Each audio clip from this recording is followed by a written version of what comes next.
নমস্কার।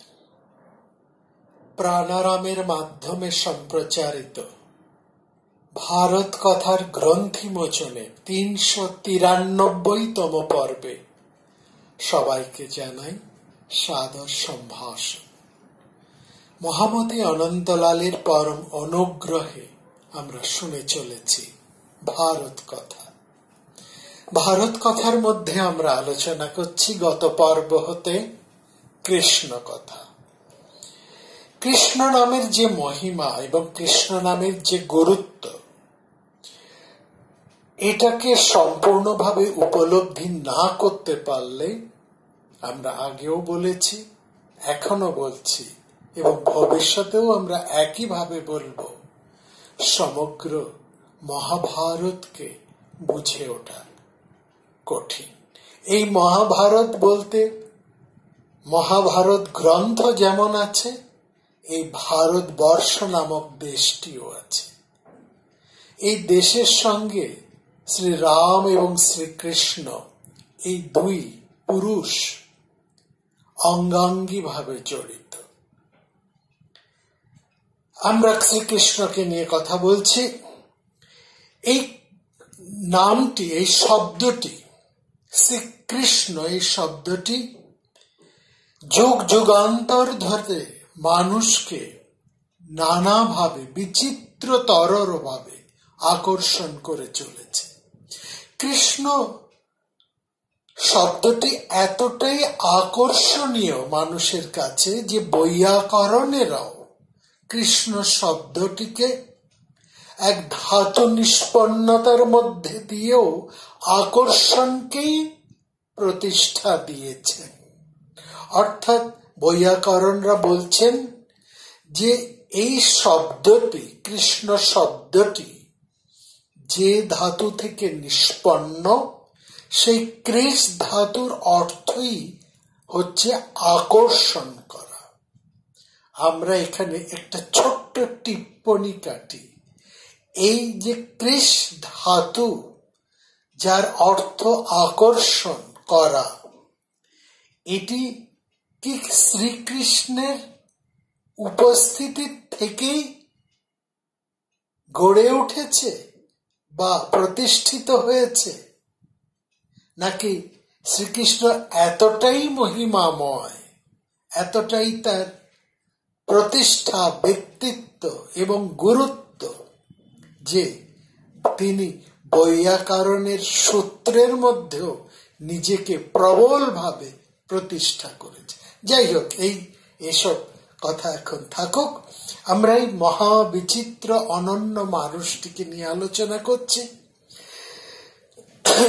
শ্রীকৃষ্ণকে নিয়ে আমরা কতভাবে তাকে বলতে পারি। আমরা বলতে পারি তিনি পুরুষোত্তম, তিনি পুরাণ শ্রেষ্ঠ, তিনি পুরাণ অর্ক। আবার আমরা বলতে পারি তিনি শঠ পুরুষোত্তম, তিনি কপট শিরোমণি, কপট চূড়ামণি। আবার বলতে পারি তিনি হচ্ছেন মহাভারতের মতন এই বিচিত্র, গভীর, বিস্তৃত, জটিল এক রাজনৈতিক ক্ষেত্রের মূল সূত্রাধার। তার মতন ধুরন্ধর রাজনৈতিক ব্যক্তিত্ব কেউ নেই। আবার তার বৃন্দাবনী জীবন নিয়ে যদি আমরা দেখি, তিনি লাম্পট্যেশ্বর। তখন সেই বিশ্বমোহন লাম্পট্যই যেন আমাদের সবাইকে রক্ষা করে চলেন, এই প্রার্থনাও তো সেই কৃষ্ণের প্রতি করা হয়েছে। ইতুক্তে ধৃত বাল্লারি কুজ যৌগস্তং পাতু পিতম্বরা। একজন মানুষ এত বিচিত্র ভাবে কি করে হয়ে ওঠেন এবং সর্বোপরি সবকিছু ছাপিয়ে তিনি জনমানসে ভগবত্তা, ঈশ্বরত্বে কিভাবে প্রতিষ্ঠা পান, সেটাই হচ্ছে আশ্চর্য। এবং তার এই পরস্পর বিরোধী অতি আকর্ষক বর্ণময় চরিত্রই এতটা সজীব, এতটা রঙিন, এতটা উজ্জ্বল, যা আজও তিনি একইভাবে ভারতীয় জনমানস তো বটেই, পৃথিবীর বিভিন্ন অনুরাগীদের কাছে, গবেষকদের কাছে, চিন্তা নায়কদের কাছে তার আবেদন সমানভাবে উজ্জ্বল, অম্লান। একটা ভাগবতের একটা ছবি আপনাদের কাছে আগে তুলে ধরি। এই যে কথাগুলো আমরা বললাম, এই কথাগুলো খুব চমৎকার ভাবে ভাগবতের একটা ছবিতে আছে। হ্যাঁ, আমরা গত পর্বে বলেছি শ্রীকৃষ্ণ জীবন, আমরা হরিবংশকে বেশি নির্ভর করব, ঠিক হরিবংশের পরই আমাদের নির্ভরতা বেশি। তারপরে আমরা নেব বিষ্ণু পুরাণকে। আর ভাগবতের কাব্যগুণ, তার রস মাঝে মাঝে আমাদের আস্বাদের জন্য নিতেই হবে। দেখুন, ভাগবতে একটা খুব চমৎকার শ্লোক আছে। সেই শ্লোকটির মধ্যে আমরা যাচ্ছি না, সে একটা বিস্তৃত বিরাট একটি শ্লোক। সেই শ্লোকে বলা হচ্ছে, ভাগবত পুরাণের 10ম অধ্যায়ের মধ্যে এই শ্লোকটি আছে, মাল্লা নামশ নৃণাংশ নারাবার, এইভাবে শ্লোকটি আছে। আপনারা সেই শ্লোকে কি বলছেন, শ্রীকৃষ্ণকে কিভাবে বর্ণনা করছেন, সেটি হচ্ছে, অর্থাৎ তার যে কত রূপ, তাকে দেখে বিভিন্ন মানুষের মনে তিনি একই কৃষ্ণ, তিনি কিন্তু বিভিন্ন মানুষের কাছে, বিভিন্ন মানুষের চোখে তিনি বিভিন্নভাবে একই সঙ্গে একই সময় প্রতিভাত হচ্ছে। শ্রীকৃষ্ণ যখন তার দাদা বলরামের সঙ্গে কংসের দরবারে ধীরে ধীরে প্রবেশ করছেন, সেই সময় কংস সভায় যে মল্লরা ছিল, যে মল্লবীরেরা ছিল, কংস কিছু মল্লবীর, তার রাজ্যের শ্রেষ্ঠ এবং নৃশংস ভয়ঙ্কর মল্লবীরদেরকে রেখেছিলেন, একেবারে যাদের সাথে মল্লযুদ্ধ না করে শ্রীকৃষ্ণ কংসের সভায় প্রবেশ করতে পারবেন না। অর্থাৎ সভায় প্রবেশ করতে হলেই শ্রীকৃষ্ণকে ওই মল্লবীরদের সাথে মল্লযুদ্ধ করতে হবে, এবং সেখানে যদি শ্রীকৃষ্ণ জীবিত থাকেন তবেই তিনি কংস সভায় পদার্পণ করতে পারবেন। এবার ভাগবত বর্ণনা দিচ্ছেন, তিনি যখন দাদা বলরামের সাথে কংসের সেই সভায় ঢুকছেন, সামনেই রয়েছে মল্লবীরেরা, কংস হত্যার বিধ্বংসী ক্রিয়াকলাপ এই দেরি আছে। সেই সময় সেই মল্লদের কাছে শ্রীকৃষ্ণের উপস্থিতি যেন একটা অশনি সংকেতের মতন বয়ে এলো। তাকে, শ্রীকৃষ্ণকে দেখে ওই নৃশংস ভয়ঙ্কর পরাক্রমী মল্লবীরেরা একজন নয়, বেশ কয়েকজন, তারা ওই শ্রীকৃষ্ণকে দেখে তারা যেন একটা অশনি সংকেত দেখলেন। সাধারণ মানুষ যারা সেখানে উপস্থিত ছিলেন, তারা মনে করলো, তাদের মনে হলো শ্রীকৃষ্ণকে দেখে যেন একজন সর্বকালের সর্বশ্রেষ্ঠ মানুষ তিনি ধীরে ধীরে এগিয়ে আসছেন। আর সেখানে যে সমস্ত সুন্দরী যুবতীরা ছিল, তারা ভাবলেন বুঝি সমস্ত তাদের অঙ্গ জুড়ে উপস্থিত হচ্ছেন প্রেমের দেবতা, ভালোবাসার দেবতা।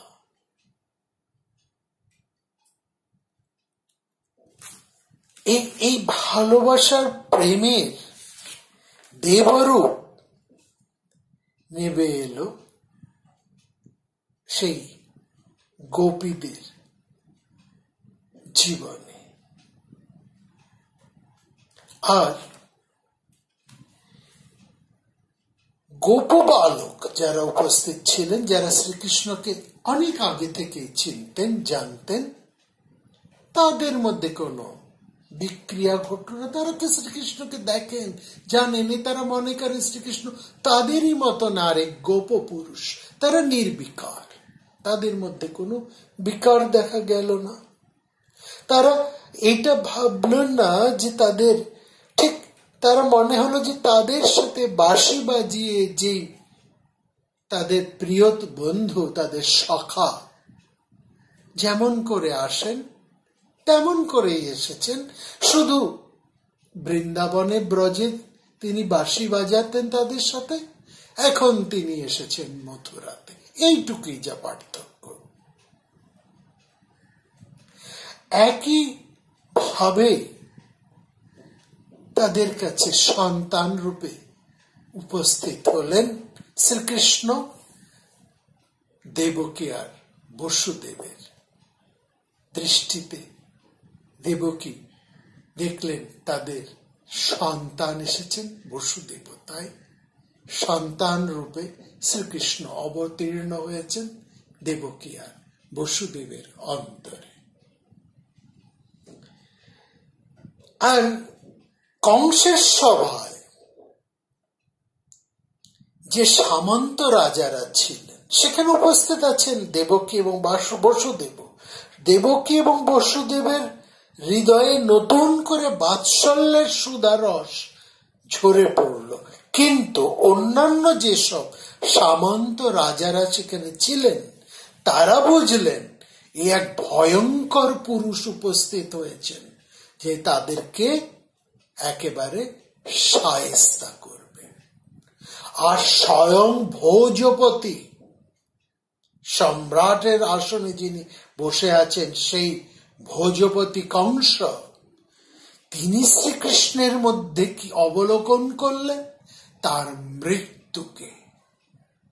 কৃষ্ণকে দেখে যোগমণি যারা উপস্থিত ছিলেন, যেসব যোগীরা ছিলেন, যারা মুনিরা ছিলেন, তারা পরম তত্ত্বকে দর্শন করলেন।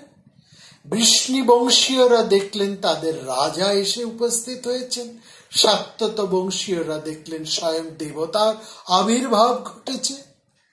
আর অজ্ঞ মানুষ যারা ছিল, তারা ভাবল যে তো বড় মানুষ একজন এসে উপস্থিত হয়েছে, তাদের ধরা ছোঁয়ার ব্যাপার নেই, এর মধ্যে না ঢোকাই ভালো।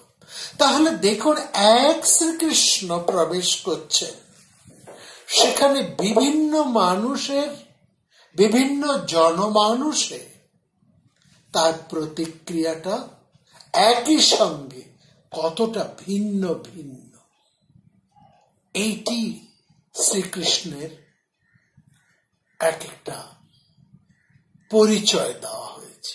এইভাবে শ্রীকৃষ্ণকে আমাদের কাছে ভাগবত তুলে ধরেছে। এখানে কোন শ্রীকৃষ্ণ কিন্তু বিভূতি প্রদর্শন করছেন না, তিনি কোনো মায়া প্রকাশ করছেন না, তিনি মানুষ রূপেই এখানে আসছেন। এবং সেখানে তিনি কিন্তু আলাদা আলাদা পোশাকেও আলাদা আলাদা ভাবে ঢুকছেন না, একইভাবে একই মানুষের মতনই তিনি স্মিত হাস্যে বা একটু দৃপ্ত আনন্দে তিনি সেখানে প্রবেশ করছেন।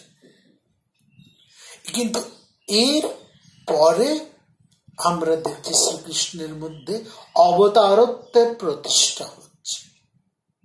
এই যে কত রূপে শ্রীকৃষ্ণকে দেখা যাবে, সেটারই এখানে বিচার বিশ্লেষণ হয়েছে। এবং তারপর থেকে আমরা দেখেছি শ্রীকৃষ্ণের ৭৮ শতনাম, এবং এক একটা নামের পেছনে এক একটি দীর্ঘ ইতিহাস বা কাহিনী। অর্থাৎ একইভাবে কৃষ্ণকে আমরা মহাভারতের মধ্যেও নানাভাবে তাকে আমরা দেখছি। তাহলে এই যে শ্রীকৃষ্ণ, তার পরিচয় প্রথম আমরা কোথায় পাই? একদম প্রথম আদি কোথায় পাই? আমরা পাই ছান্দোগ্য উপনিষদে। ছান্দোগ্য উপনিষদে আমরা শ্রীকৃষ্ণ হচ্ছেন ঘোর আঙ্গিরসের শিষ্য। এটি এইভাবেই শ্রীমৎ শঙ্করাচার্য ব্যাখ্যা করেছেন। তিনি বলছেন কৃষ্ণায় দেবকী পুত্রায় শিষ্যায়। মূল উপনিষদ কিন্তু শ্রীকৃষ্ণ যে ঘোর আঙ্গিরসের শিষ্য তার কিন্তু কোথাও উল্লেখ নেই। সেখানে সোমযাজকের রূপকে মানুষের জীবন চক্রের একটা বর্ণনা হচ্ছে ওই ছান্দোগ্য উপনিষদ। এই যোগ্য দর্শনে ঘোর আঙ্গিরস, মহর্ষি ঘোর আঙ্গিরস, তিনি উপদেশ করছেন কৃষ্ণকে। ছান্দোগ্য উপনিষদে কি বলা আছে? তদ্ ঘোর আঙ্গিরস কৃষ্ণায় দেবকী পুত্রায় উক্তবা উবাচ অপিপাস এব স বভূব स अंत बेलायम एतत् तत्रं प्रतिपद्यते अक्षतम अशि अच्युतम अशि प्राण संशितम अशिषिति। অঙ্গিরস, ঋষি অঙ্গিরস দেবকী নন্দন কৃষ্ণকে এই যোগ্য দর্শন এর উপদেশ দিয়ে বলছেন যে এই দিয়ে তাকে তিনি যেন নিস্পৃহ করেছেন, এবং ওই বিদ্যার অভিজ্ঞ যে মানুষ এই বিদ্যা লাভ করেন, এই যোগ্য দর্শনে বিদ্যা লাভ করেন, তিনি মৃত্যুকালেও এই জপ করবেন যে অক্ষত আছো, আপন প্রকৃতি হতে বিচ্যুত হওনি, অর্থাৎ অচ্যুত আছো, এবং প্রাণের প্রতি সূক্ষ্ম অবস্থা তৈরি হচ্ছে। এই পংক্তির মধ্যে আমরা দেখছি আচার্য শঙ্কর দেবতী পুত্র কৃষ্ণকে অঙ্গিরসের শিষ্য করছেন। হতেই পারে যার কাছ থেকে যিনি উপদেশ লাভ করেন সে তো শিষ্যের মতন উপদেশ লাভ করেন। এবং এখানে একটা বড় কথা, দেবকীর ছেলে কৃষ্ণ, এটি হচ্ছে আসল কথা, শ্রীকৃষ্ণের পরিচয়। তারপরে আমরা দেখছি এই যে শ্রীকৃষ্ণকে আমরা আবার আরো নানানভাবে নানান আরণ্যকের মধ্যে পাচ্ছি। তৈত্তরীয় আরণ্যক, এবং তৈত্তরীয় আরণ্যক যখন হচ্ছে তখন কিন্তু ছান্দোগ্য উপনিষদ আরম্ভ হয়ে গিয়েছে। এরকম বিভিন্ন জায়গার মধ্যে আমরা পাচ্ছি। এবং সবচাইতে কথাটা বড় কথাটা হচ্ছে যে কোনো পুরাণে যখন আমরা শ্রীকৃষ্ণকে পাচ্ছি তখন কিন্তু তিনি অলরেডি ভগবান হয়েই গেছেন। তিনি তখন ভগবান সাত্ততং পতিং বা বৃষ্ণিনং পরং দেবতাং, অর্থাৎ সাত্তত বিষ্ণুকুলের দেবতা বলেই তাকে স্বীকার করা হয়েছে। অর্থাৎ পুরাণকারেরা শ্রীকৃষ্ণকে একেবারে ভগবত্তায় প্রতিষ্ঠিত করে দিয়েছে।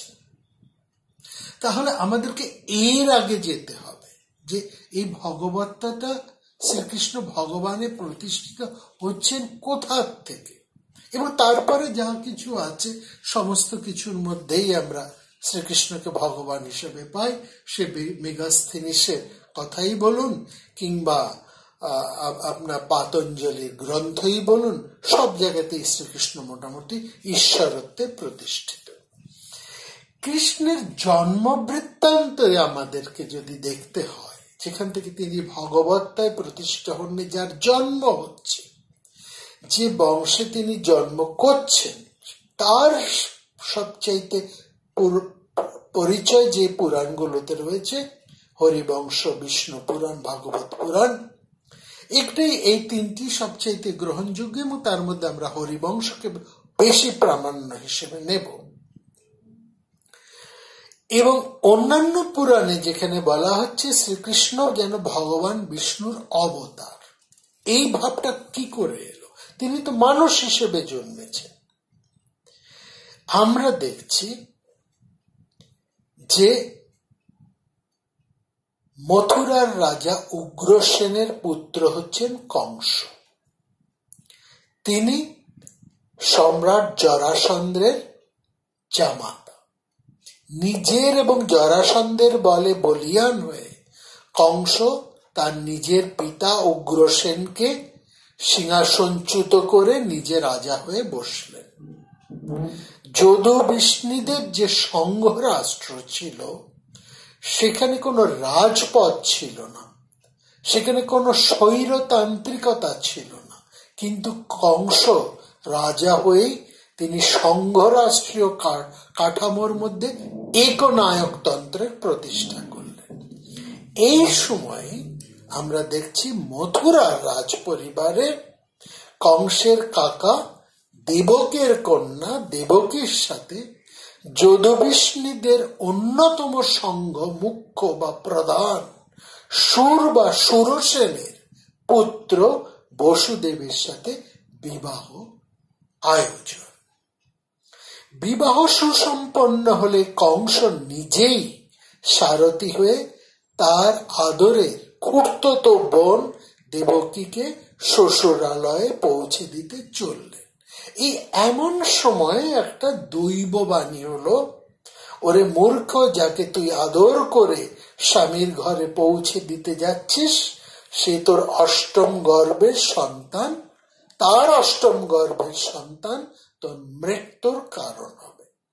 এবং এখানে আমরা দেখছি কংস ক্রুদ্ধ হয়ে দেবকীকে এবং দেবকী ও বসুদেবকে, প্রথমে তিনি দেবকীকে মারতে যান, তারপরে বসুদেবের অনুরোধে বসুদেব যখন বলেন যে দেবকী সব সন্তানকে তিনি কংসের হাতে তুলে দেবেন, তখন তিনি দেবকী এবং বসুদেবকে বন্দী করেন, কারাগারে বন্দী করেন। এই যে বন্দী করা, এইখানে নিয়ে কিন্তু পুরাণদের মধ্যে নানান কথা আছে। অন্যান্য পুরাণে যেখানে দেবকী এবং বসুদেবকে কারাগারে, লৌহ কারাগারে বন্দী, শিকল দিয়ে বাঁধা, এই সমস্ত কথাটা বলা হচ্ছে, সেখানে আমরা কিন্তু হরিবংশ পুরাণে দেখি যে কংস দেবকী বা বসুদেবকে বন্দী সেরকম কারাগারে নিক্ষেপ করেননি, তাকে তাদেরই রাজপ্রাসাদে নজরবন্দি করে রেখেছিলেন। এবং সেটাই আমাদের অনেকটা স্বাভাবিক বা বাস্তবচিত বলে মনে হয়, কারণ বসুদেব, কংস সেই সময় প্রধান হলেও বসুদেব কিন্তু একটা বিশাল শক্তিশালী জনগোষ্ঠীর অন্যতম প্রিয়তম জনপ্রিয় প্রতিনিধি। তাকে বন্দি করে রাখা বা তাকে যদি বন্দি করে কংস রাখেন, তাহলে কংসের রাজত্বে একটা প্রবল বিরোধের সম্ভাবনা, ফলত কংস তাকে কারাগারে নিক্ষেপ করতে পারেন না, যেমন ভাবে তিনি দেবকীকেও হত্যা করতে পারেননি। অর্থাৎ দেবকীকে হত্যা করতে না পারা এবং বসুদেব ও দেবকীকে বন্দী করে না রেখে তাদেরকে নজরবন্দি করে রাখার যে ঘটনার কথা হরিবংশ পুরাণে আমরা পাই, সেটা অত্যন্ত যুক্তিযুক্ত বলে আমাদের মনে হচ্ছে। কারণ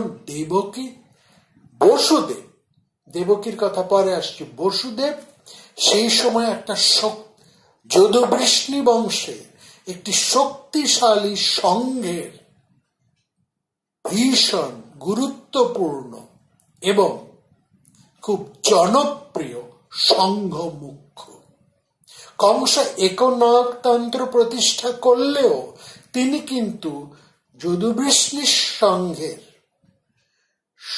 যে অন্যান্য সংঘেদের যে গুরুত্ব তাকে কিন্তু কংস সরাসরি অস্বীকার করতে পারেন না।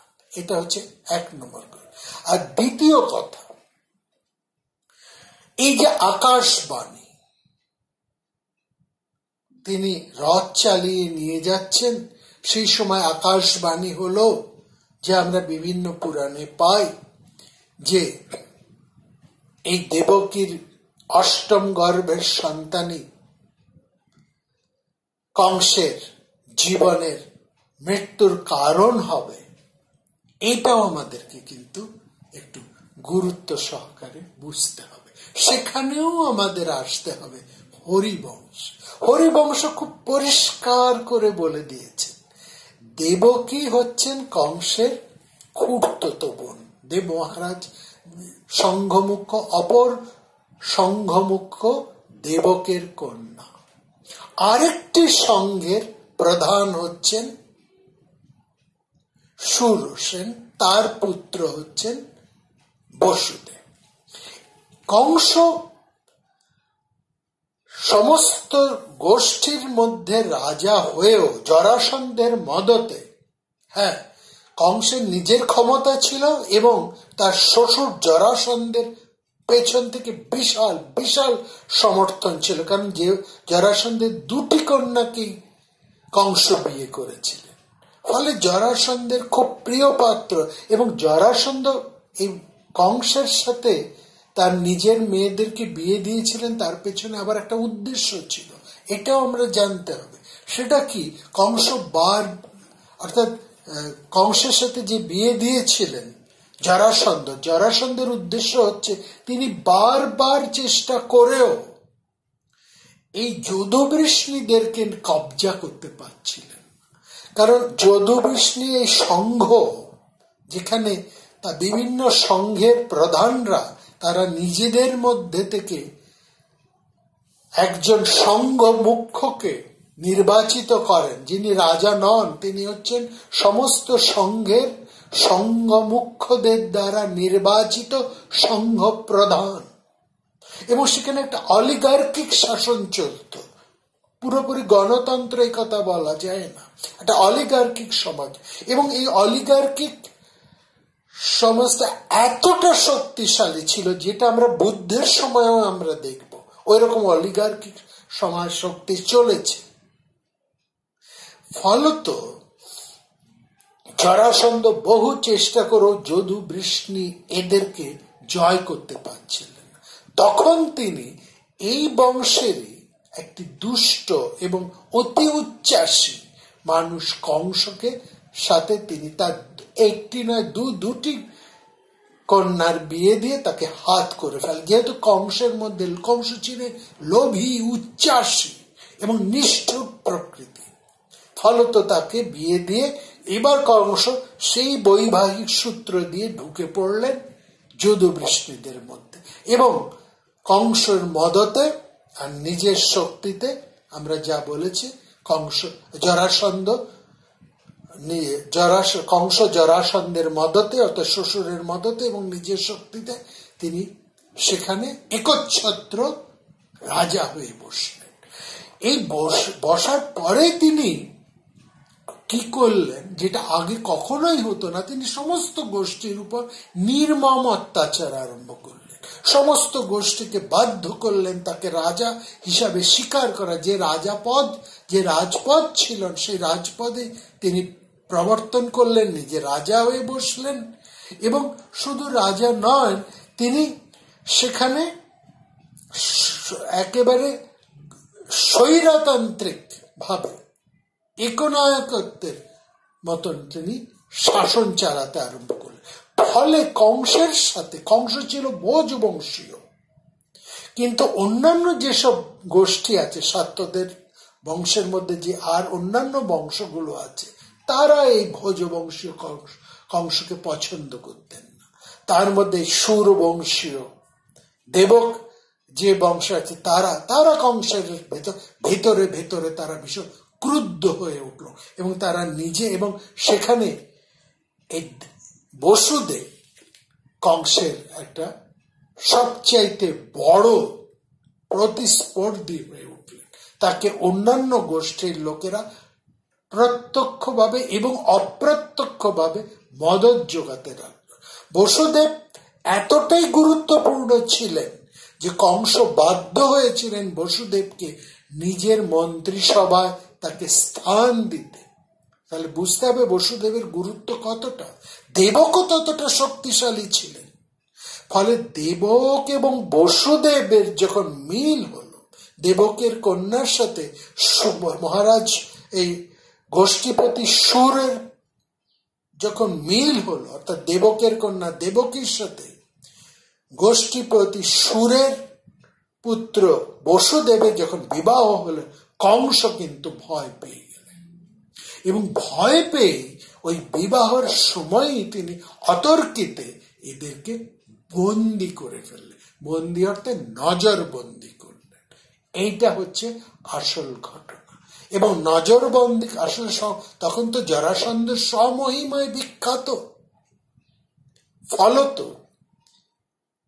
দেবক কিংবা সুর এবং সুর অর্থাৎ সুরপুত্র বসুদেব, তারা কিছু বুঝে ওঠার আগেই কংস দ্রুততার সঙ্গে সদ্য বিবাহিত বসুদেব এবং দেবকীকে তাদেরই প্রাসাদে নজরবন্দি করে ফেললেন। এইটাই হচ্ছে আসল ঘটনা। আগামী পর্বে আমরা পরবর্তী জিনিস নিয়ে আলোচনা